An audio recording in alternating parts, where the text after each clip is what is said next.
Hari ini adalah hari perayaan daerah, atau yang lebih suka ku sebut hari kemenanganku. Lihat boneka plushie besar di sebelah sana? Itu akan jadi milikku. Bersiap, siaga, dan yes, tepat sasaran. Dengan bersemangat ku ambil boneka beruang itu saat tiba-tiba boneka itu tersambar banteng gila ini. Hei, aku memenangkan beruang ini dengan jujur dan adil. Tapi aku melihatnya duluan. Sekarang berikan padaku. Hobbit?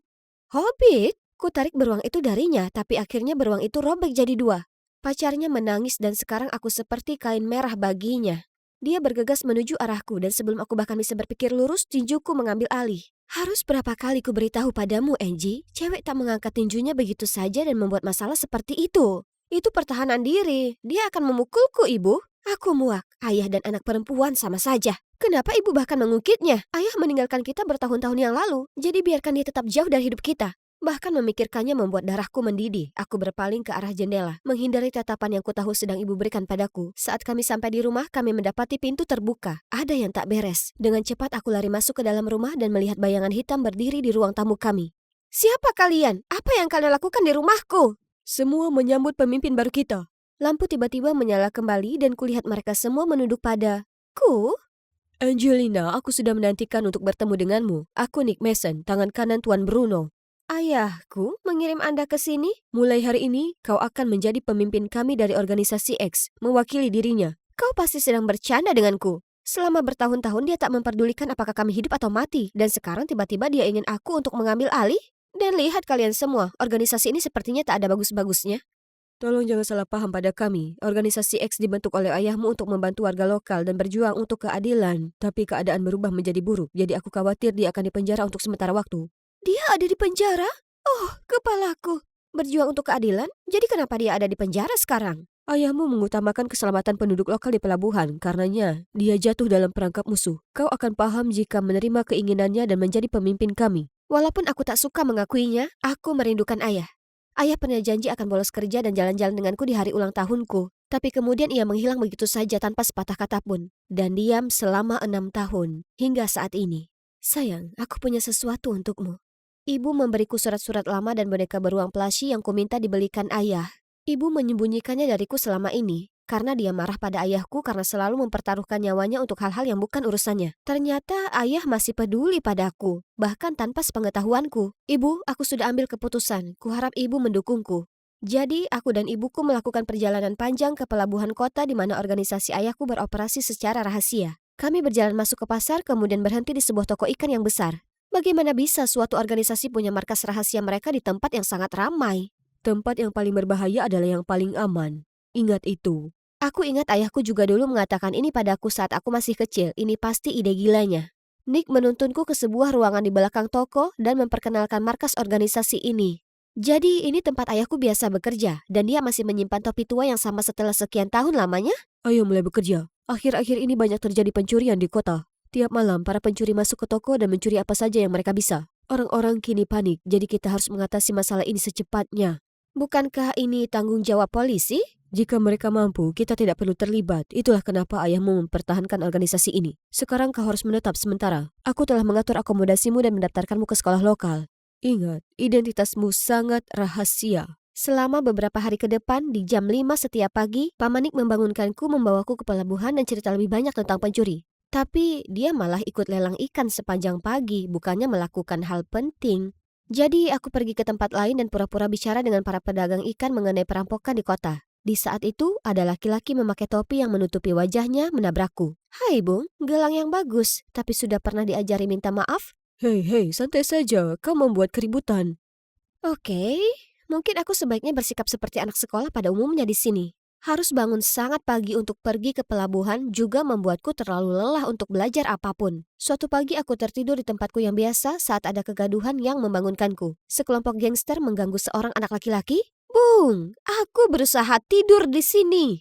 Diamlah pecundang. Oh, mereka macam-macam dengan orang yang salah. Kuambil tongkat pel di sekitar situ dan membuat gerakan keren yang menjatuhkan mereka semua. Lalu menyeret si kutu buku yang terperanjat itu. Dia tak cukup tenang untuk lari menyelamatkan diri. Laki-laki kecil ini Kilian. Sejak hari itu, dia terus membuntutiku dan tak mau tutup mulut soal betapa kuatnya aku. Mengatakan hal-hal seperti, aku tak bisa bayangkan orang sekecil kami punya kekuatan yang luar biasa. Atau, mereka semua menggangguku tapi kau yang malaikat tidak. Lalu, Ayo berteman. Aku tak bisa tenang saat ada dia di dekatku. Sementara aku berusaha sendiri, ada panggilan masuk dari Paman Nick. Salah satu toko perhiasan di kota baru saja dirampok. Apa kau bisa bantu? Apa? Ya, aku akan kembali ke markas dan menyusun rencana. Kau bisa andalkan aku. Aku kemudian mengakhiri panggilan dan itulah saat ku dengar bola membentur lantai. Aku berbalik dan di sana ada Killian. Berdiri di belakangku, terkejut setengah mati. Dia jelas mendengar semua percakapan itu. Jika kau mengucap sepatah kata soal ini ke orang lain, hari berikutnya kau tak akan bangun. Kau dengar aku? Aku bisa membantumu. Aku hafal benar kota ini. Oke, kita bisa berteman atau rekan selama kau tutup mulut. Sepulang sekolah, Kilian dan aku segera menuju lokasi kejadian. Saat berkeliling, kulihat ada benda bersinar di antara kaca yang pecah. Itu pasti dari para pencuri itu. Tapi tunggu, aku sudah pernah melihat simbol D ini di suatu tempat. Aku hendak mengambilnya saat Kilian memegang tanganku, gemeteran. Bro, itu dia yang menyerang kami waktu itu. Gangster itu tiba-tiba mendatangiku. Aku berusaha menghindarinya, tapi akhirnya terjungkal ke belakang. Tiba-tiba ada lengan kuat menahanku dan melindungiku dari pukulan itu. Mamma mia, siapa pemuda kekar tampan ini? Kulingkarkan lenganku padanya dan mengeluarkan bagian dalam diriku yang sedang kesusahan. Oh, pahlawanku, para bajingan ini tak mau tinggalkan aku sendiri. Kumohon selamatkan aku. Aku takut. Macam-macam dengan temanku sekali lagi dan kalian akan mati. Enyahlah. Dia berbalik padaku, memastikan aku baik-baik saja, kemudian pergi. Lewat Kilian, aku tahu kalau namanya Frank, kakak kelas di sekolah kami, dan dia terkenal dengan sikapnya yang dingin dan pendiam. Benar-benar cowok tipeku. Tapi tunggu, bagaimana dengan gelangnya? Aku berbalik ke pecahan jendela yang rusak. Gelang itu tak kutemukan dimanapun. Di sekolah, semua siswa terus membicarakan perampokan baru-baru ini. Semua orang khawatir tentang siapa yang akan menjadi korban berikutnya. Kapan semua omong kosong ini akan berhenti? Aku penasaran siapa target berikutnya. Apa kau tak lihat, korban terakhir semuanya adalah orang penting di kota. Dan kejahatan semua terjadi di hari-hari polisi tidak berpatroli. Jadi kalau begitu toko perhiasan Graham dan toko butik Holden bisa berpotensi menjadi target berikutnya. Itu masuk akal. Tunggu, Frank? Sekarang karena kau di sini, aku merasa jauh lebih aman.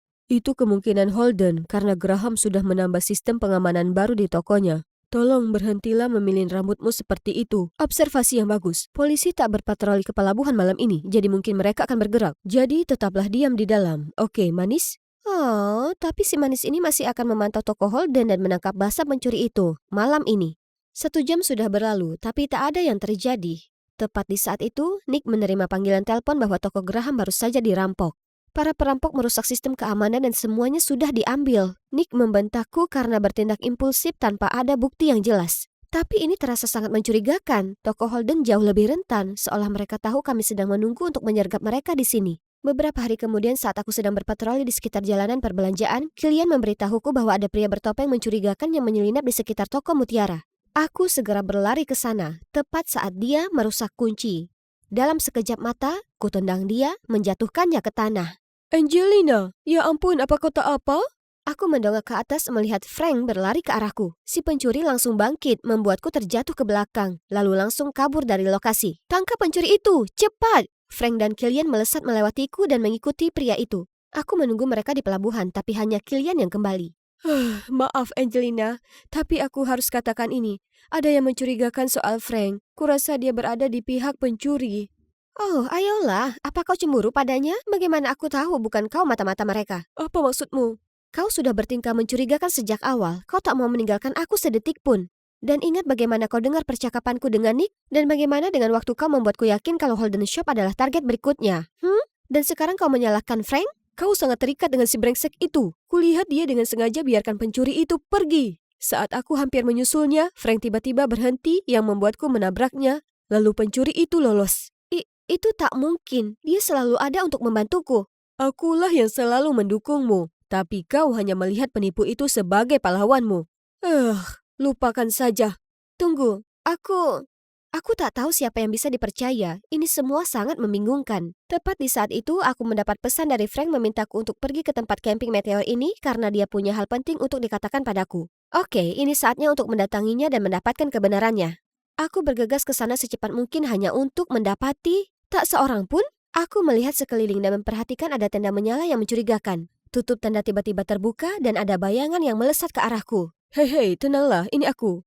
Aku membuka mata melihat Frank di depanku. Dia sudah mengatur tempat ini untukku. Frank tiba-tiba meraih tanganku dan mengaku, Angelina, aku sudah jatuh hati padamu. Aku bertanya-tanya, maukah kau menjadi pacarku? Bersama kita bisa menjadi pasangan berpengaruh. Dengan organisasi X-mu dan klan Dark Walkersku yang mendukung kita. bagaimana kau tahu kalau aku terhubung dengan organisasi X? Aku sudah memperhatikanmu sejak hari pertama kau berkeliaran di pasar ikan dengan Nick tua itu. Ingat gelang ini, kau hampir menangkapku saat itu. Kau bajingan bau busuk tak tahu malu. Aku bahkan lebih percaya padamu dibanding kalian. Oh, ayolah, bukan salahku kau jatuh hati padaku dan mengkhianati sahabatmu. Kau dan aku, kita punya kesamaan. Hanya akan cocok kalau kita jadi tim. Cukup. Dengar baik-baik. Aku tak akan pernah bergabung dengan bajingan sepertimu. Bagaimana kau? Teman-teman, tangkap dia! Dari tenda, bawahan Frank keluar satu persatu dan mengepungku. Lalu secara bertahap memperketat pengepungan. Kita lihat siapa bosnya sekarang. Oh, tidak, aku jatuh ke perangkapnya. Para berandal itu membawa tali, siap untuk mengikatku. Tapi tepat di saat itu, ku dengar suara mesin mobil mendekat. Apa itu? Kilian menuntun Nick dan organisasi X? Dia melompat keluar dari mobil, lari melewati para bawahan itu dan prank untuk ke tempatku. Angelina, kau baik-baik saja? Kau tak terluka dimanapun kan? Aku menggelengkan kepala dan merasa sangat tersentuh. Dia datang untuk menyelamatkanku. Kukira kau marah denganku.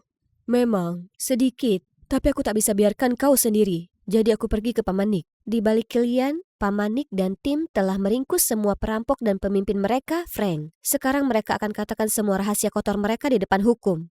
Ternyata, ayahku hendak mengekspos klan Dark Walker atas perbuatan jahat mereka saat mereka menjebaknya dengan sengaja membuatnya cedera dan menjebloskannya ke penjara. Sejak aku jadi pemimpin baru di X, Frank telah berusaha merayuku supaya dia bisa memanipulasi organisasi. Tapi akhirnya, ayahku terbukti tak bersalah dan dibebaskan. Aku dan ibu menyambutnya pulang dengan tangan terbuka. Ayah sangat menyesal karena meninggalkanmu. Ayah khawatir akan menempatkanmu dalam bahaya. Itu tak apa, Ayah. Ayah pasti juga kesulitan. Maaf karena aku butuh waktu lama sekali untuk menyadari betapa bangganya aku padamu. Aku sangat merindukanmu, Ayah. Ayah sangat terkesan dengan apa yang kami capai untuk organisasi itu. Ia bahkan putuskan untuk membiarkanku terus jadi pemimpin, sementara mendukungku dan mengajariku trik-triknya. Dan aku tahu pasti semua akan baik-baik saja, terutama dengan laki-laki ini di sampingku. Jadi aku sudah lakukan pekerjaan dengan baik untuk membuktikan diri, Lady Boss. Posisi wakil ketua sepertinya cocok denganku. Bukan begitu? Kau pantas mendapat promosi. Bagaimana kalau wakil ketua dan pacar?